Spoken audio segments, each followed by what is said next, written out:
ఎదురైనా ఎన్నో సమస్యలలో నా బలమును చూచుకొని నిరాశ చెందితిని.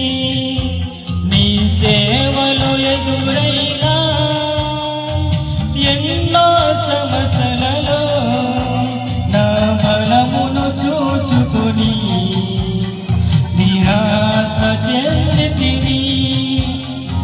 భారమైన ఈ సేవను ఇక చేయలేనని అనుకొనగా, భారమైన ఈ సేవను ఇక చేయలేనని అనుకొనగా, ప్రధాన యాజకుడా యేసు నీ అనుభవాలను బలపరచితివి.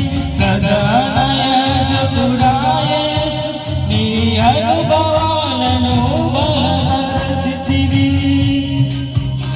ఎడబాయని నీ కృప నన్ను విడువదు ఎన్నడూ.